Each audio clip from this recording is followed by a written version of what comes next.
Hello, I'm Matt Galloway, and this is The Current Podcast. Perhaps you've been there. Someone says something that doesn't quite sit right with you, and then you snap.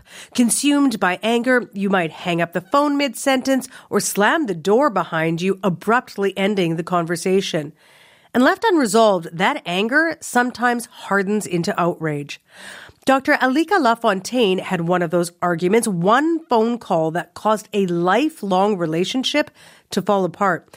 And that encouraged him to think about the role of outrage in an increasingly polarized world. Dr. Lafontaine is a physician and the former president of the Canadian Medical Association. His latest book is called The Outrage Cure: How Overcoming Anger and Betrayal Can Transform the Way We Live, Connect, and Heal. I spoke with Dr. Lafontaine in May. Here's our conversation. Tell me about this phone call I just referenced, how it was the catalyst for you to start thinking about the problem of outrage.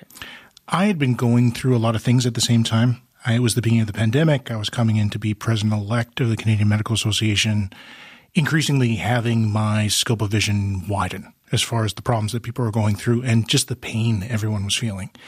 And this conversation came out of left field for me. It was not something I was expecting. And I remember immediately after being hung up on, thinking to myself, how did that happen and why did it happen for this reason? And this was a call with someone very, very close to you. The pseudonym is Tom. You don't reveal throughout the book until the end who that is. But how did things come to a head in that phone call? And I ask that because, sometimes you're just having a conversation and then all of a sudden it's like, how did that happen? So how did it happen? It happened exactly like that. And I think increasingly there's experiences where people are talking about average day-to-day things, and then it suddenly goes from 0 to 100. Just having a regular conversation to suddenly it's existential. What were you guys arguing about? We talked about the Freedom Convoy during that conversation for the first time, and it also was the last time. We had never had a conversation about this before. And one of the things I've realized is that the way that he was saying things, the tone, the emotional state he was in was asking for something different than what I was giving him. Meaning what?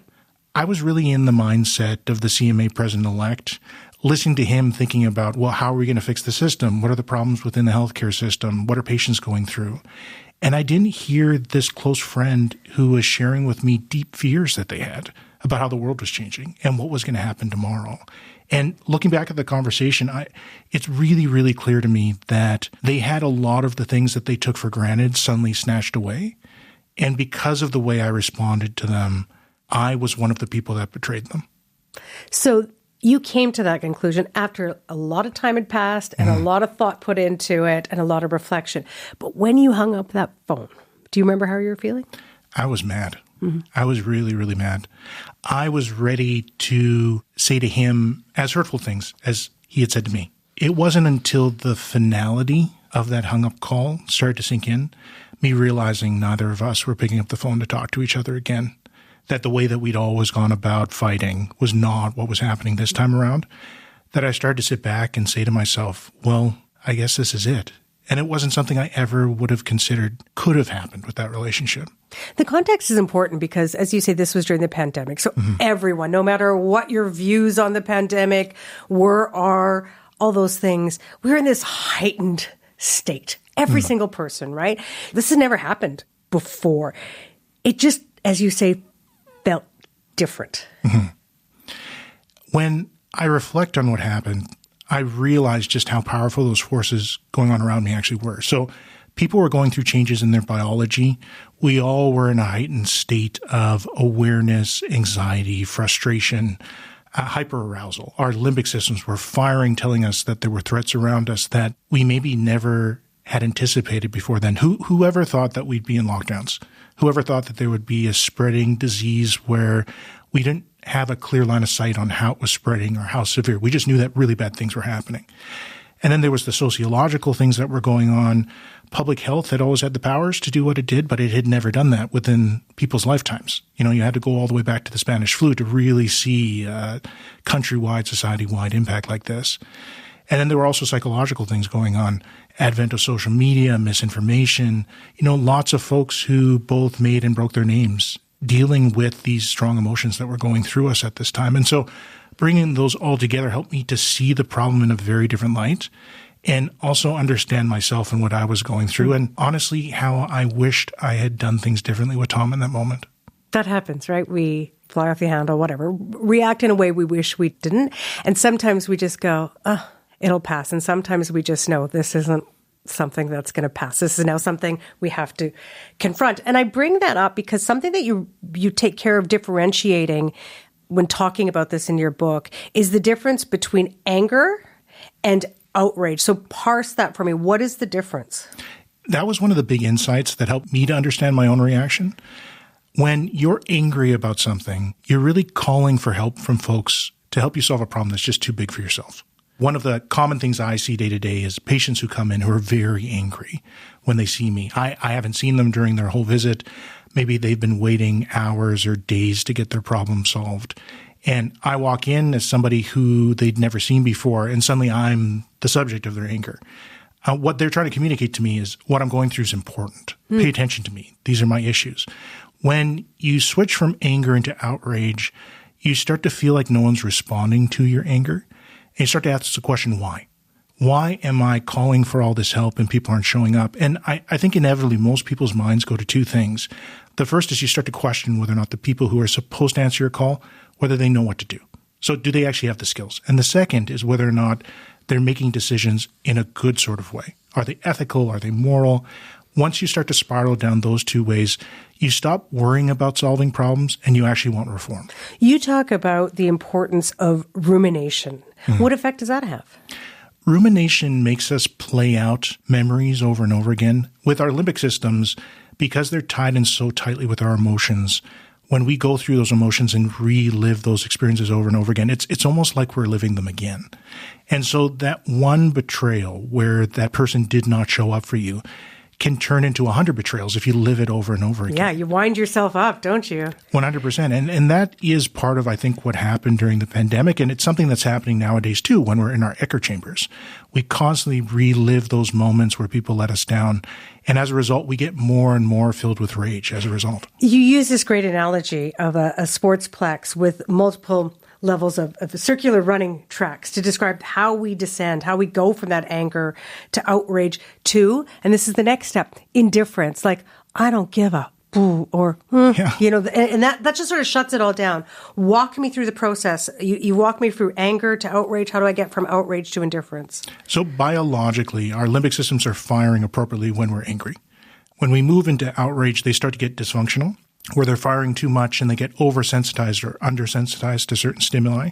We don't assess threats properly anymore. At some point, our limbic systems just get completely overwhelmed and they shut down. And that's the point where psychologically we fall into indifference. Indifference is the result of what we do when we're outraged. So when we're outraged, we lash out at people. We're looking for reform. We want somebody to suffer as a result for the things that we just went through.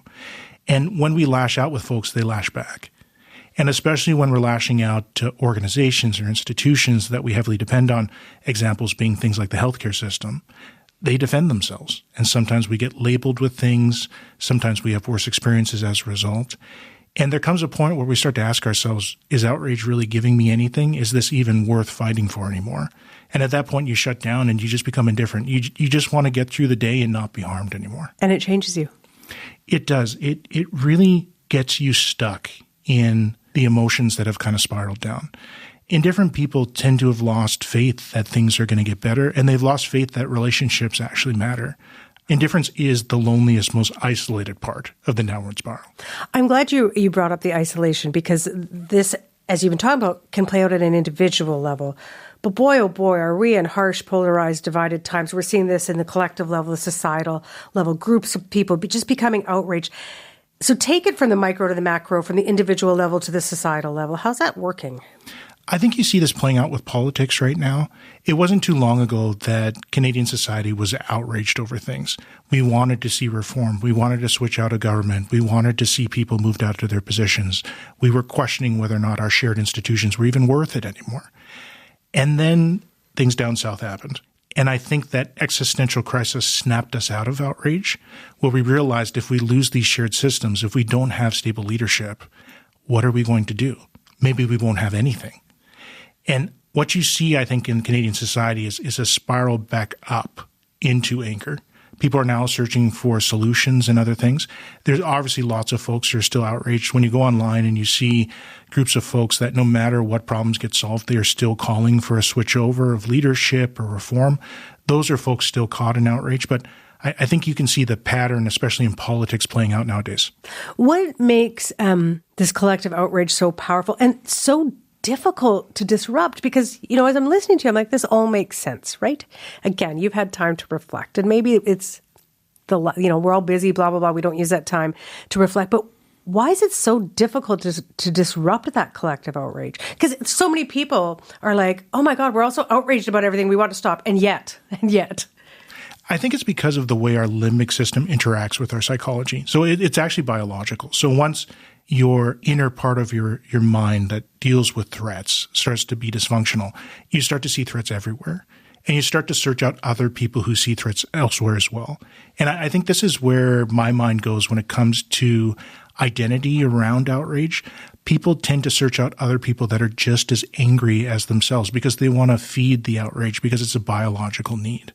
Now, as that gets entrenched and as it gets more and more powerful, you lash out more and more. And you start to lash out at people who didn't really do anything to you, who have nothing to do with the problems that you needed solved or who didn't answer you. And I think coming full circle, I think that's what happened with Tom. People are also searching for a community. So when you're outraged about something, like-minded people who can support you in a sense, like tell you that you're right and your outrage is justified, that feels good. It does. It does. Lashing out feels really good when you're outraged. And one of the things I've realized as I've unpacked this journey myself is that outrage has a place just like anger. But I think in today's society, we lash out in rages that aren't really productive anymore. We hurt the people who are closest to us. We push away the people who are there to actually help us solve our problems. And we start losing faith in a world that we really need to get fixed. You also write that people who are trying to exploit the fear don't need a pandemic to do it. I think we all kind of look at the pandemic and, as you say, about simultaneously the real soaring of social media is sort of like this starting point. But you argue that we don't need it. It's just a continuum, that any emotionally charged issue will do. What does that say to you about where we are societally? I think we've lost sight of each other. We live in a society where folks are less interested in solving problems and more in what they can get out of the problem itself. People like outrage because it leads to greater attention. Sometimes when you have consolidated identity around an issue, people are easily moved one way or the other when it comes to acting out. And a lot of times, as we fall further into that spiral, we make the decision to act out against our own interests. And we have ways of communicating like social platforms that are built around this, misinformation, and a lot of the use of AI right now in negative ways is actually focused on this problem. Everyone is trying to get something out of you that your emotions feed, but not really thinking about what's the end result. We'll be right back with more of the current podcast. Let me flip this on its head just for a moment. As I said earlier, sometimes when you're outraged, like, gosh, I feel sheepish about admitting it, but I think it's true to everyone. It feels good. Dr. Lafontaine, it just feels good. There's some letting of something in that.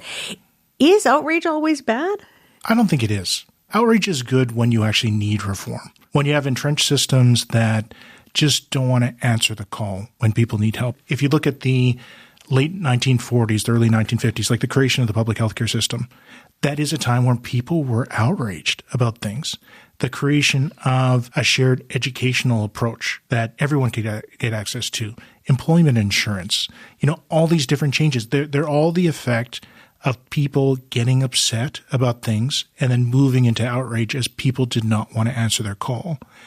But outrage takes a turn when you just feed outrage for outrage's sake.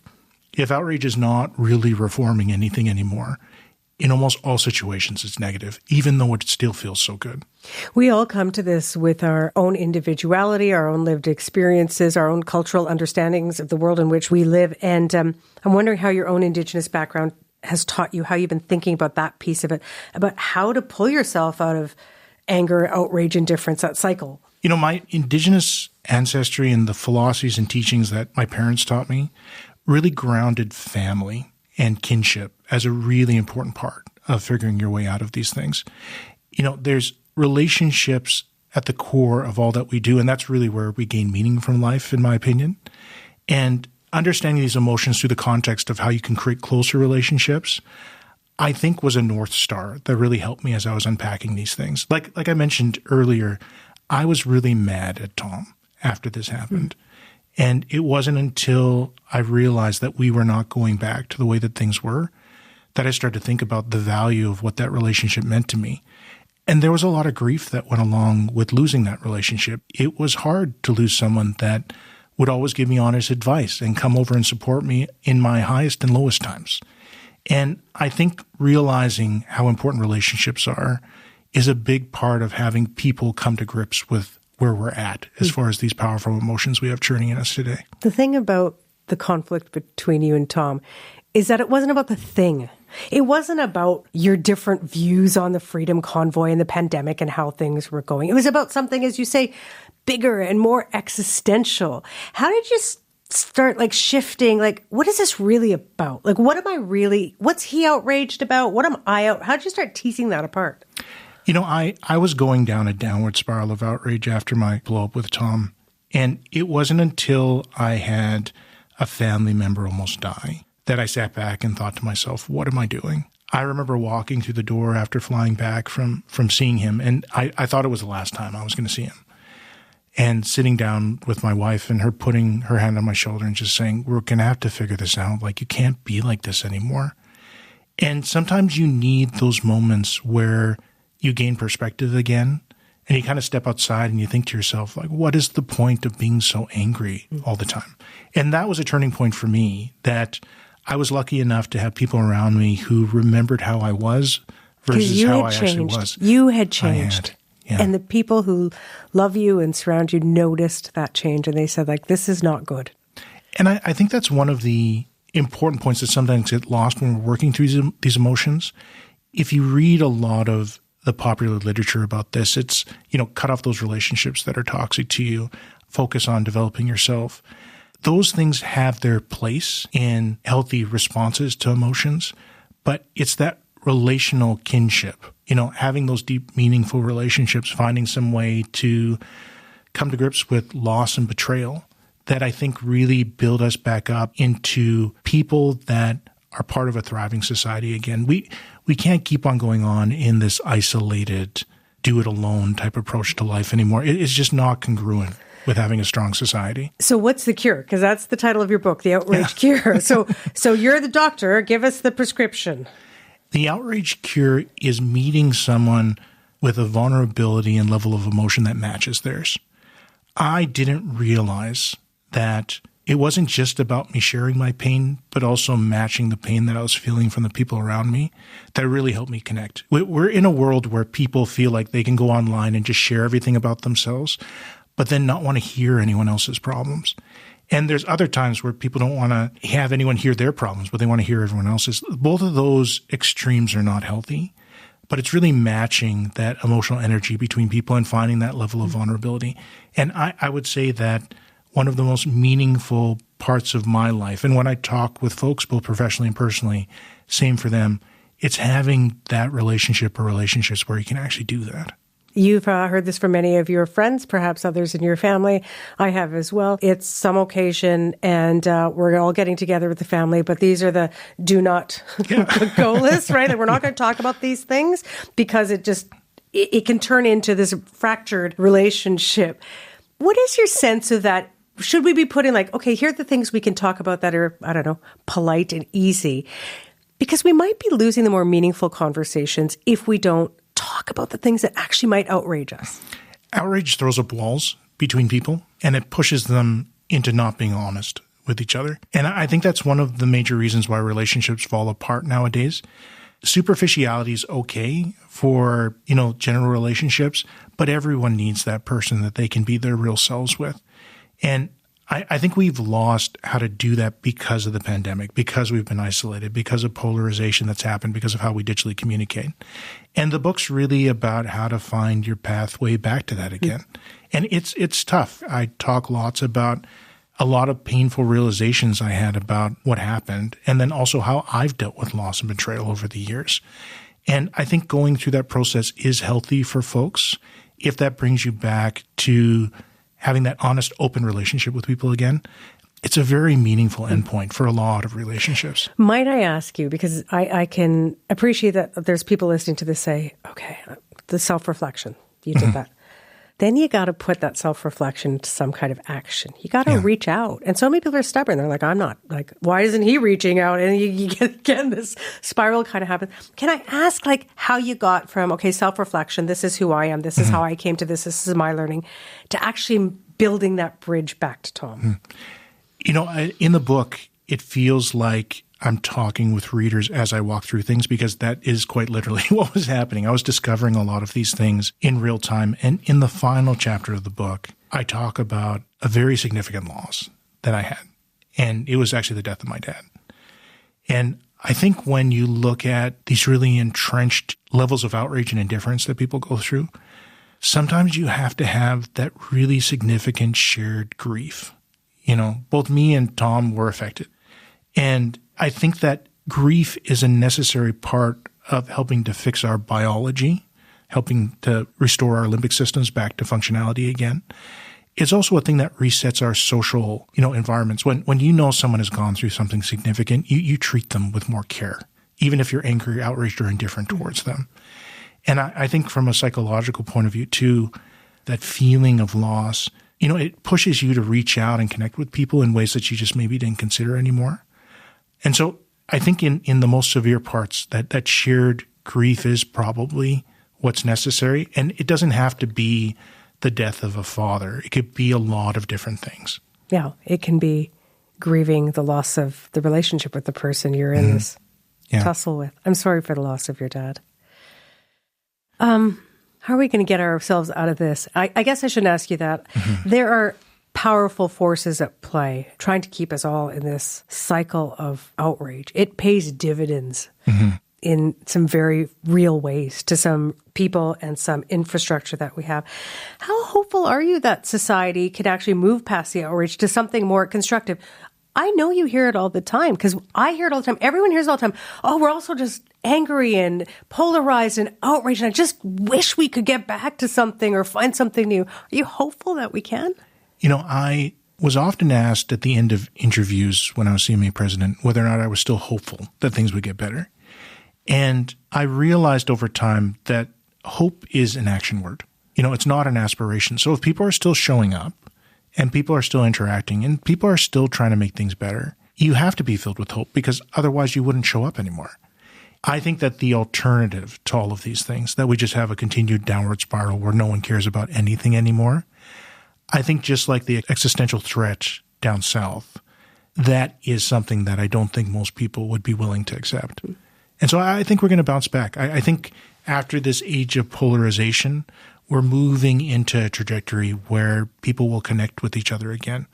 But I think people need a way to work out, why and how that can happen. I don't want to tie a nice little pretty bow around this or just say it's a happy ending, but are you and Tom good?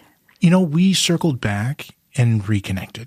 I actually was unsure if I'd be able to find him again. And I did. And I regret what happened and all the time that we had away from each other. But I am grateful for the gift that he gave me in his absence, which was to realize how important his relationship was to me and how much I had to work on to make sure that I was the kind of friend that he needed me to be. So you're working on it. We are. And it's in a better place, and I think it's in a good place. It's been a real pleasure to listen to you and to talk about this important topic that's affecting us all. Appreciate it. Thank you very much. Thanks for having me. Dr. Alika Lafontaine is the author of The Outrage Cure, How Overcoming Anger and Betrayal Can Transform the Way We Live, Connect, and Heal. He is Métis, Oji-Cree, and Pacific Islander, and he was the first Indigenous person to be the president of the Canadian Medical Association. Dr. Lafontaine and I spoke in May. You've been listening to The Current Podcast. My name is Matt Galloway. Thanks for listening. I'll talk to you soon.